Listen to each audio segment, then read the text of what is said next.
নমস্কার, আমার নাম শায়লা।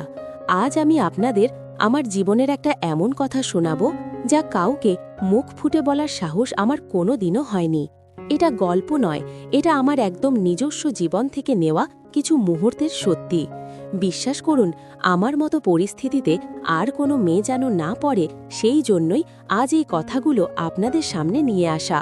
আপনারা যারা এই চ্যানেলটাকে এত ভালোবাসা দিয়েছেন তাদেরকে অনেক অনেক ধন্যবাদ। যারা এখনও আমাদের পরিবারের সদস্য হননি তারা প্লিজ সাবস্ক্রাইব করে পাশে থাকুন, কারণ আপনাদের এই সমর্থনই আমাদের এগিয়ে যাওয়ার সাহস যোগায়। আসুন তাহলে শুরু করা যাক আমার সেই না বলা গোপন কথা। আমার মা বাবা দুজনেই খুব অল্প সময়ের ব্যবধানে পৃথিবী থেকে চলে গেলেন। তখন আমার বয়স সবে মাত্র ১৯, একটা দিশেহারা অবস্থা। বাবা মা চলে যাওয়ার পর আমার বড় দিদি নুতুরি ছিল আমার সব। দিদির তখন সবে বিয়ে হয়েছে বছর দুয়েক। দিদি আর দুলাভাইয়ের অভিরূপ একটা ছোট্ট সাজানো সংসারে দিদি আমাকে নিয়ে এলো। আমি তখন সবে মাত্র কলেজে পা রেখেছি। দিদি আমার কাছে মা বাবার অভাবটা পূরণ করার সব রকম চেষ্টা করত। আর আমার দুলাভাই অভিরূপদা, তিনি ছিলেন খুবই শান্ত স্বভাবের মানুষ। প্রথম প্রথম ওনাকে বাবার মতোই মনে হতো, একটা চাপা নির্ভরতার জায়গা। দিদি সকালে কাজে বেরিয়ে যেতেন, অভিরূপদাও খুব ভোরে বেরিয়ে যেতেন, কিন্তু ফিরতেন দুপুরের দিকে। বেশিরভাগ সময়টা আমি একা থাকতাম। প্রথম কয়েক মাস সব ঠিক ছিল, আমি পড়াশোনা করতাম আর অভিরূপদা বাড়ি ফিরে আমাকে দেখভাল করতেন। কখনো বাজারের ব্যাগ হাতে বাড়ি ফেরা, আবার কখনো আমার পছন্দের রান্নার খোঁজ নেওয়া। মনে হতো এই মানুষটা না থাকলে হয়তো আমি পুরোপুরি একা হয়ে যেতাম। দিনটা ছিল শনিবার। দিদি অফিসের কাজে বাইরে গিয়েছিল, ফিরতে রাত হবে। বিকেলে আমি রান্নাঘরের কাজ করছিলাম। দুপুরের খাবার পর বাসনগুলো ধুয়ে নিচ্ছিলাম। অভিরূপদা তখন বারান্দায় বসে খবরের কাগজ পড়ছিলেন। হঠাৎ করেই আমার হাত ফসকে একটা কাঁচের প্লেট মেঝেতে পড়ে ভেঙে গেল। শব্দ শুনে অভিরূপদা দ্রুত রান্নাঘরের দরজায় এসে দাঁড়ালেন। আরে, কি হলো রে, হাত কেটে গেল নাকি? অভিরূপদার চোখে প্রথম দেখলাম এক গভীর উদ্বেগ। আমি ভয়ে ভয়ে বললাম, না দা, অল্পের জন্য, কিন্তু সব ভেঙে গেল। উনি দ্রুত ভেতরে এলেন। আমি তখন ভাঙা টুকরোগুলো সরানোর চেষ্টা করছিলাম। আমার হাতটা ধরে উনি বললেন, দাঁড়া, নিজে ধরিস না, আমি সরানোর ব্যবস্থা করছি। ইস, তোকে সবসময় বলি সাবধানে কাজ করবি। এই প্রথমবার আমি কোনো পুরুষ মানুষের এত কাছাকাছি এলাম। উনি আমার হাত ধরেছিলেন। একটা অচেনা স্রোত যেন আমার শিরায় শিরায় বইছিল। তার হাতের উষ্ণতা আমার সারা শরীরে একটা ভিন্ন অনুভূতির সৃষ্টি করল।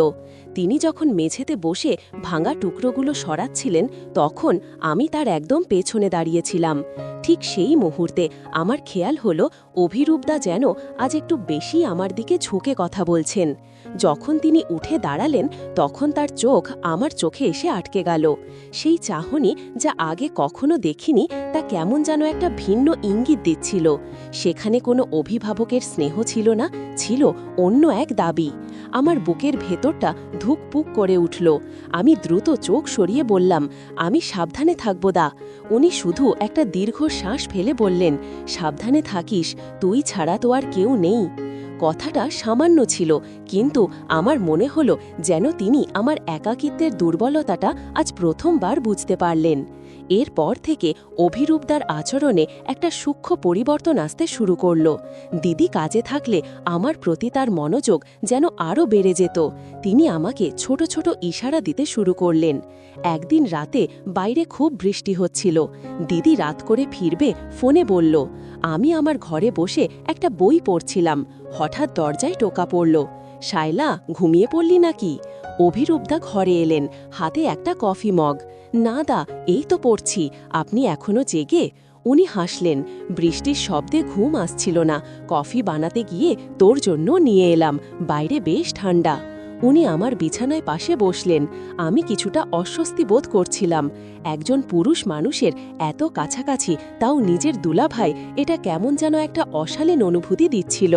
জানিস তো শায়লা, কফিতে চুমুক দিতে দিতে উনি বললেন, তোকে দেখে আমার বড় আফসোস হয়। এত অল্প বয়সে এতটা একা হয়ে গেলি। নূপুর তো কাজের চাপে তোকে সময় দিতেই পারে না। আমার মনে হয় তোর অনেক কিছু বলার আছে, যা হয়তো তুই নূপুরকে বলতে পারিস না।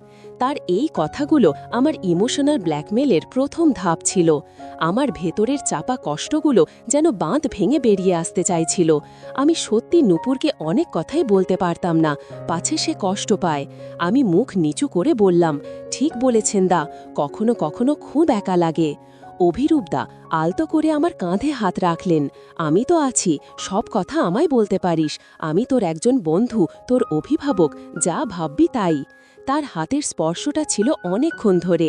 সেই রাতের শীতলতায় তার হাতের উষ্ণতা যেন আমার চামড়ার প্রতিটি লোমকূপকে জাগিয়ে তুলছিল। আমি স্থির হয়েছিলাম। মনে হচ্ছিল যদি আমি সরে যাই তাহলে উনি কষ্ট পাবেন, আর আমি এই মুহূর্তে তার থেকে কোনো দূরত্ব তৈরি করতে পারছিলাম না। হঠাৎ উনি আমার গালে হাত দিয়ে আমার মুখ তার নিজের দিকে তুললেন। তার চোখ দুটো সেই রাতের মতো আবার সেই নিষিদ্ধ দাবি নিয়ে জ্বলছিল। এইবার আমি যেন আর নিজের ওপরে নিয়ন্ত্রণ রাখতে পারছিলাম না।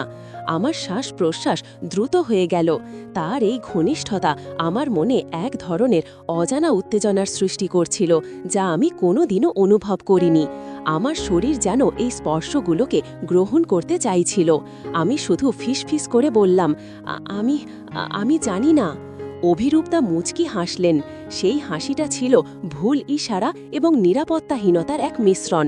তিনি কফির মগটা টেবিলে রাখলেন। এরপর তিনি আস্তে করে আমার গায়ের ওড়নাটা সরিয়ে দিলেন। তার হাতটা আমার পিঠের ওপর আলতো করে রাখলেন এবং ধীরে ধীরে আমাকে নিজের দিকে টেনে নিলেন। আমার শরীরের প্রতিটি ভাঁজ যেন মুহূর্তে তার শরীরের কাছাকাছি চলে এলো। আমার হৃদস্পন্দন এমন জোরে হচ্ছিল যে আমি নিশ্চিত অভিরূপতাও শুনতে পাচ্ছিলেন। ভয় পাস না, তিনি খুব শান্ত গভীর স্বরে বললেন, এটা শুধু আমাদের দুজনের একটা গোপন কথা, কেউ জানবে না, নূপুরও না। এরপর তিনি আমার কানের কাছে ঝুঁকে এসে এমন কিছু কথা বললেন যা আমার নারী সত্তাকে যেন পুরোপুরি জাগিয়ে তুলল। তার ঘনিষ্ঠ স্পর্শ, তার শরীরের ঘ্রাণ, সব কিছু মিলে আমার ভেতরের বাধাগুলো যেন এক এক করে ভেঙে যাচ্ছিল। এই সম্পর্কটা ছিল অবৈধ, এর কোনো সামাজিক মর্যাদা নেই, এই সত্যটা আমার মনে এলেও তার সেই গভীর চাহনি এবং শারীরিক আকর্ষণ আমাকে যেন এক অন্য জগতে নিয়ে যাচ্ছিল। তিনি তার একটি হাত আমার কোমরের ওপর রাখলেন এবং অন্য হাত দিয়ে আমার চুলগুলো আলতো করে সরিয়ে দিলেন। আমার শরীর তখন সম্পূর্ণ তার শরীরের সাথে প্রায় চেপে আছে। তার স্পর্শের গভীরতা আমাকে শিহরিত করছিল। আমি চোখ বন্ধ করে ফেললাম। মনে হচ্ছিল এটা ভুল, কিন্তু এই ভুলের আকর্ষণ এত তীব্র ছিল যে আমি নিজেকে আর সরাতে পারলাম না। তারপর তিনি আমার কপালে খুব নরম করে চুমু খেলেন। সেই চুমুটা ধীরে ধীরে আমার চোখ নাক পেরিয়ে আমার ঠোঁটের খুব কাছাকাছি আলো। আমার ঠোঁট দুটো তখন থর থর করে কাঁপছিল। সেই মুহূর্তে আমি বুঝতে পারলাম আমি আমার জীবনের এক নতুন এবং নিষিদ্ধ পথে পা রেখেছি। এই গোপন সম্পর্ক আর শুধু ইমোশনাল দুর্বলতা নয়, এর সঙ্গে জড়িয়ে গেছে এক গভীর শারীরিক টান, যা সমাজ বা সম্পর্কের কোনো বাঁধন মানে না। আমার দিদি, যার অবর্তমানে আমি সাহস পেতাম না, আজ তার অনুপস্থিতি যেন এই গোপন সম্পর্কের প্রধান কারণ হয়ে দাঁড়ালো। অভিরূপদা সেই রাতের ঠান্ডায় আমার শরীরের ওপর যে নিয়ন্ত্রণ নিয়েছিলেন, সেটা ছিল তার ক্ষমতা এবং আমার একাকিত্বের দুর্বলতার ফল। এইভাবে সেই রাত থেকে আমাদের মধ্যে একটি অবৈধ সম্পর্ক গড়ে উঠল, যার কোনো নাম নেই, কোনো সামাজিক স্বীকৃতি নেই। আমরা দুজনেই জানতাম এটা পাপ, কিন্তু এই পাপের আকর্ষণ এতটাই তীব্র ছিল যে আমরা এর থেকে দূরে থাকতে পারছিলাম না। আমাদের দেখা হতো দিদির অবর্তমানে, আমাদের কথা হতো গভীর রাতে ফিসফিস করে। সম্পর্কের এই লুকোচুরি খেলা আমাদের আরও কাছাকাছি নিয়ে এসেছিল।